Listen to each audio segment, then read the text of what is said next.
salam bahagia, salam mekar di hati. Saya Siti Zaleha binti Yusof bersama dengan sahabat saya Siti Syahzila binti Saniran akan membentangkan tajuk faktor-faktor kewujudan kepelbagaian sosio-budaya di sekolah.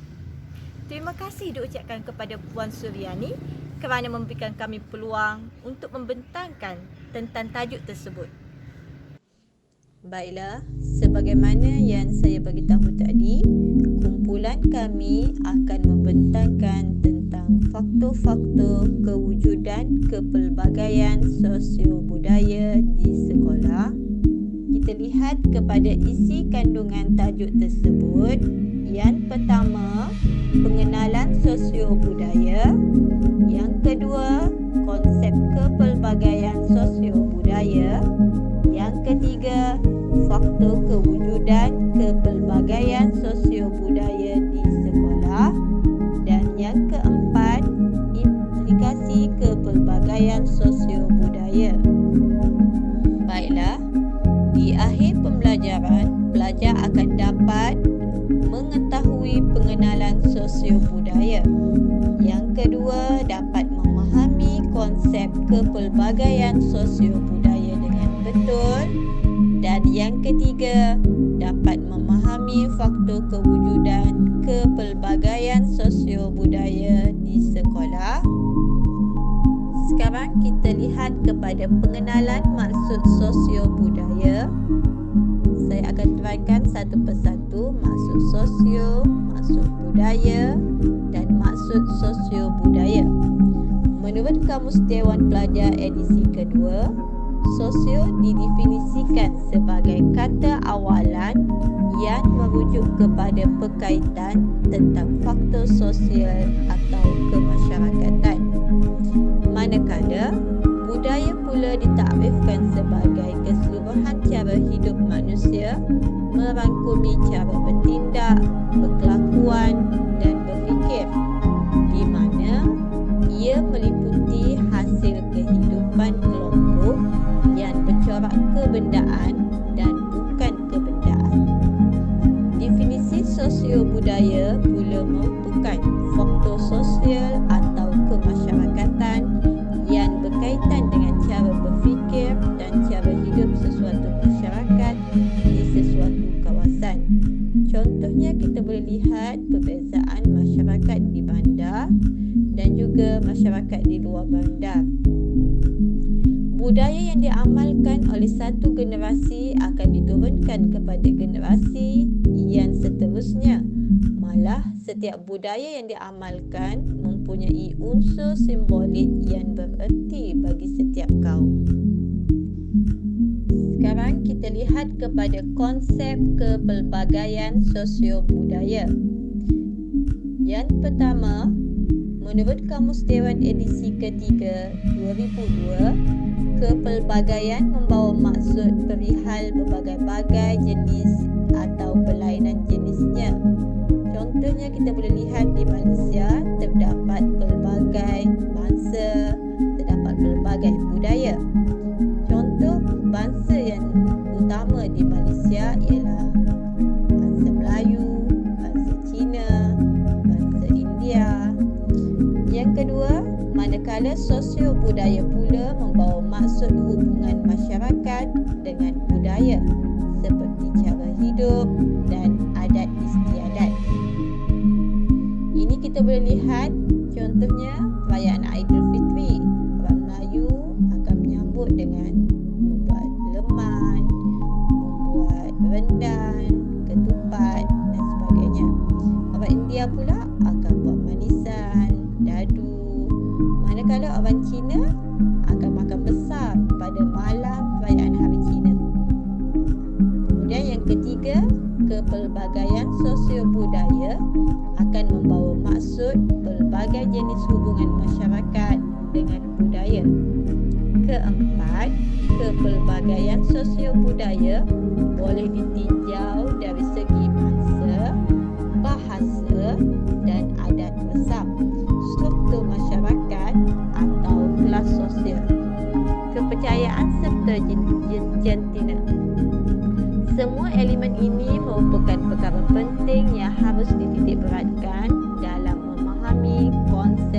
kepelbagaian budaya.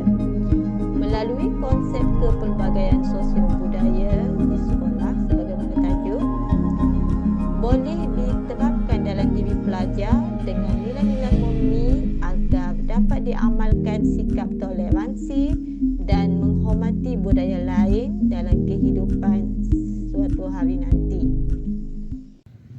Baiklah, melalui konsep kepelbagaian sosio budaya tersebut, dapatlah disimpulkan bahawa setiap masyarakat perlu diberi kefahaman yang jelas tentang kepelbagaian sosio budaya agar nilai-nilai murni dapat dipupuk dalam diri masyarakat kita. Antara contoh aktiviti yang boleh dilakukan untuk mengeratkan hubungan antara kaum ialah seperti gotong royong, sukan neka, majlis-majlis kemasyarakatan dan lain-lain lagi. Secara automatiknya, masyarakat kita akan saling menghormati budaya kaum lain dan mengamalkan sikap kerjasama antara kaum di Malaysia. Seterusnya kita lihat kepada faktor-faktor wujudnya kepelbagaian sosio budaya di sekolah.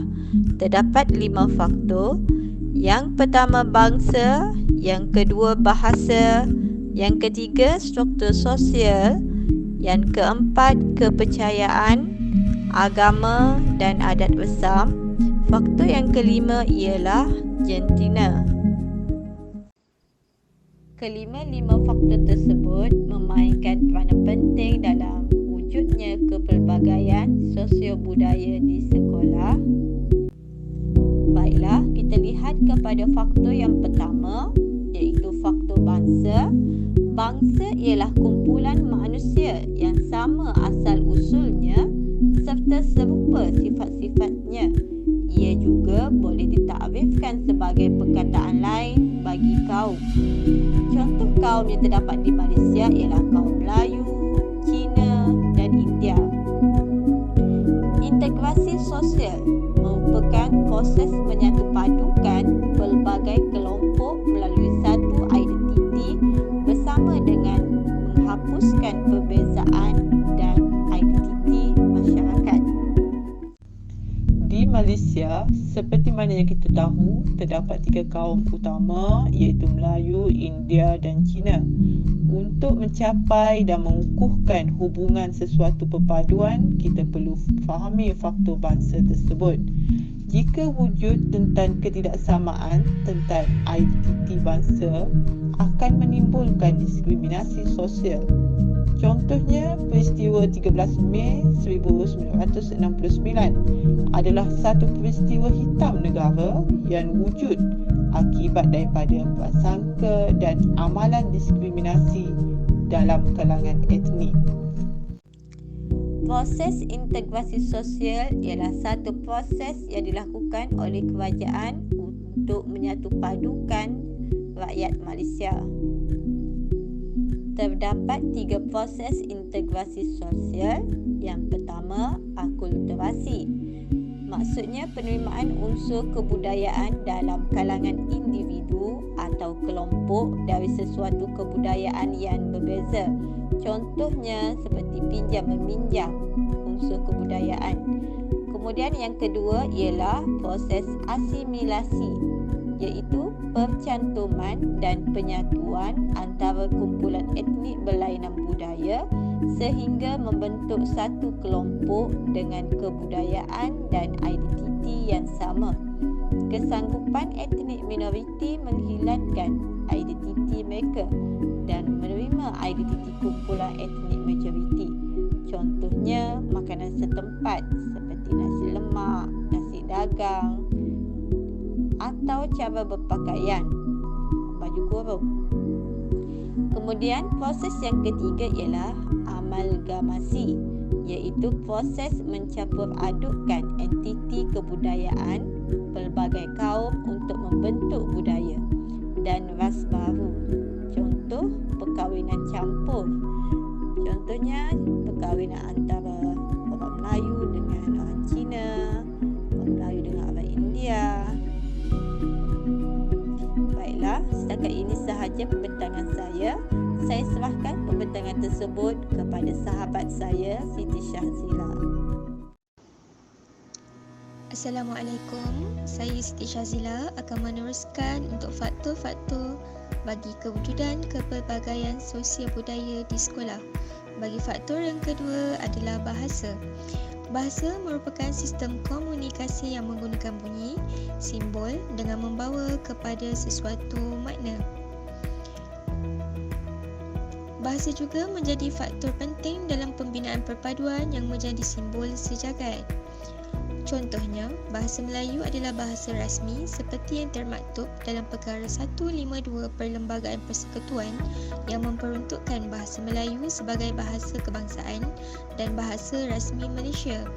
Hal ini menunjukkan bahawa bahasa Melayu menjadi alat perpaduan dalam kalangan masyarakat Malaysia yang berbilang kaum dan budaya. Selain itu, mengikut Akta Pendidikan 1996, bahasa Melayu merupakan bahasa kebangsaan telah dijadikan bahasa pengantar utama di semua institut pendidikan dalam sistem pendidikan kebangsaan, kecuali sekolah jenis kebangsaan. Hal ini jelas menunjukkan bahawa dengan menggunakan satu bahasa, iaitu bahasa Melayu sebagai bahasa rasmi, maka akan wujudlah integrasi yang baik. Oleh yang demikian, semua rakyat Malaysia tanpa mengira bangsa harus berupaya menguasai bahasa Melayu dengan baik, bukan sekadar untuk berkomunikasi semata-mata, malahan sebagai lambang martabat dan kepribadian rakyat serta kedaulatan negara. Faktor yang seterusnya ialah struktur sosial. Struktur sosial terdiri daripada manusia yang hidup bersama dan berorganisasi atas dasar saling berhubungan dari segi pelbagai aspek cara hidup. Ciri-ciri utama bagi mengklasifikasikan sesuatu masyarakat ialah hidup secara berkelompok, mempunyai kepelbagaian kebudayaan, sering mengalami perubahan, saling berinteraksi dengan kelompok masyarakatnya atau dengan pihak luar, mempunyai kepimpinan dan juga mempunyai aturan sosial seperti susun lapis, kelas, status dan juga kasta. Di dalam aturan sosial ini bermaksud beberapa golongan individu yang menyandang memiliki cara hidup tertentu, mempunyai hak istimewa tertentu dan memiliki prestij. Selain itu, wujud juga pendapat bahawa anggota masyarakat dapat dikelaskan berdasarkan ukuran-ukuran kehormatan sehingga ada golongan yang dihormati dan disegani dan orang-orang yang dianggap biasa-biasa atau orang kebanyakan. Oleh itu, dengan adanya pemahaman yang jelas mengenai struktur masyarakat, maka tidak akan timbul penindasan golongan atasan terhadap orang-orang biasa atau bawahan. Faktor yang seterusnya ialah kepercayaan, agama dan juga adat resam. Kepercayaan bermaksud akuan akan benarnya terhadap sesuatu perkara. Seseorang yang menaruh kepercayaan ke atas sesuatu perkara itu akan disertai oleh perasaan kepastian terhadap perkara yang berkenaan. Contohnya, kepercayaan kaum yang beragama Buddha mempercayai kehidupan semula selepas kematian. Agama pula ditakrifkan sebagai kepercayaan kepada Tuhan dan sifat-sifat serta kekuasaan Tuhan dan penerimaan ajaran dan perintahnya. Contohnya, agama Islam, Kristian, Buddha dan juga Hindu. Kita pergi kepada maksud adat resam. Adat bermaksud kebiasaan, resam, lembaga, peraturan, hukum, norma yang dijunjung oleh kelompok sesebuah masyarakat. Adat resam juga merujuk kepada kebiasaan cara hidup yang diamalkan oleh sesuatu masyarakat yang dapat menggambarkan corak budaya masyarakat tersebut. Secara ringkasnya, adat resam ialah peraturan yang telah diamalkan sejak turun-temurun dalam sesebuah masyarakat. Contohnya, adat kelahiran, perkahwinan dan juga kematian. Faktor kewujudan kepelbagaian sosial budaya di sekolah yang terakhir ialah jantina. Kita sebagai rakyat Malaysia perlu memahami konsep jantina bagi memantapkan kefahaman terhadap konteks kepelbagaian sosial budaya. Menurut Nuriati A. Rashid dan Bon Yong Ting, 2011, jantina atau gender merupakan perbezaan antara lelaki dan perempuan berdasarkan ciri-ciri sosial dan budaya yang sebenarnya dapat ditukarkan kerana diperoleh melalui proses belajar. Jenis jantina merupakan perbezaan berdasarkan biologi, sedangkan gender berdasarkan hubungan sosial dan budaya.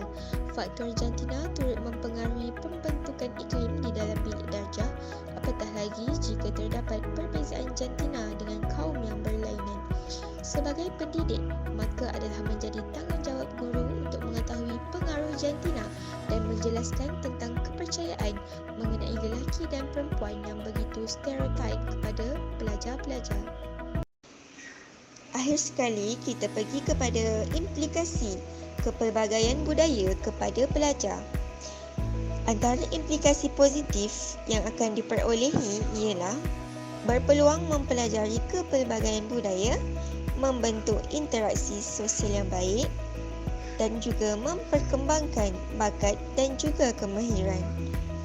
Implikasi negatif, mempunyai masalah dalam kerja kumpulan, mempunyai masalah komunikasi dan juga bahasa, sukar mewujudkan persefahaman dan wujud rasa rendah diri dan tidak yakin pada diri sendiri.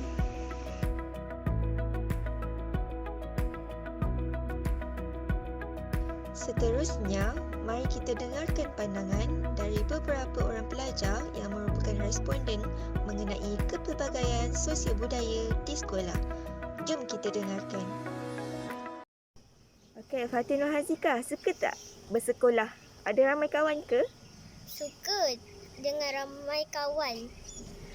Macam mana berkawan di sekolah? Kita orang memang kawan. Belajar-belajar, lepas tu kawan lah rehat sama-sama. Sukalah. Suka. Seronok. Seronok. Wan, saya nak tanya, boleh bagi tak pandangan ataupun ceritakanlah pengalaman bila berada di sekolah di Sabah dan juga perbezaan bila berada di sekolah di Semenanjung. Kalau dekat Sabah, more tu banyak Kristian lah daripada Islam. Sebab tu jarang pergaulan dengan Islam, banyak kawan Kristian. Tapi ada juga Islam. Lepas tu kat Sabah macam dia punya hari-hari sekolah dia macam more tu banyak cikgu Kristian. Jadi tu kurang sikit lah. Tapi ada juga cikgu Islam. Tapi bila sampai Semenanjung, dia banyak juga Melayu. Tapi lebih masa saya masuk sekolah kat sana banyak India pula dengan Cina. Tapi okey lah, dengan kat sana dengan kat sini pergaulannya sama je. Tapi bagi saya dengan cara berkawan tu susah sikit lah. Macam saya sampai sini, dia cakap, kau cakap apa ni Wan, kau cakap apa ni. Jadi saya tak cakap 2 bulan. Saya belajar cakap Semenanjung, baru boleh cari kawan. Itulah. Sebab apa tu dikatakan ialah susah nak berkawan ke ataupun jadi pendiam tu sebab apa? Punca sebab apa? Punca sebab ramai tak faham bahasa Sabah ni. Macam tu lah. Diorang susah nak faham. Jadi saya diam sekejap, saya belajar. Lepas tu baru saya start bergaul balik. Baru diorang dapat menerima lah. Baru dapat menerima. Tapi okey lah, diorang boleh berkawan jugalah. Tapi saya cakap sikit-sikit lah. Okey. Sebagai kesimpulan, Malaysia mempunyai pelbagai kelompok masyarakat yang berbilang etnik iaitu Melayu, Cina dan juga India yang merupakan kaum majoriti di Malaysia. Manakala masyarakat peribumi Sabah dan Sarawak serta orang asli dan kaum-kaum lain menjadi kaum minoriti di Malaysia ini. Setiap etnik mempunyai budaya, malah bahasa, agama, kepercayaan dan juga adat resam yang berbeza-beza yang diwarisi dari nenek moyang mereka yang terdahulu. Walaupun Malaysia hidup dengan bervariasi kaum, budaya, bahasa, etnik, kepercayaan dan juga agama. Namun, Malaysia merupakan sebuah negara yang aman dan damai kerana setiap penduduknya telah diajar untuk menghormati agama dan budaya dari kaum yang lain melalui prinsip rukun negara yang dibentuk untuk menyatu padukan penduduk. Sekian ini sahaja daripada kumpulan kami. Moga video ini memberi manfaat untuk semua. Assalamualaikum warahmatullahi wabarakatuh.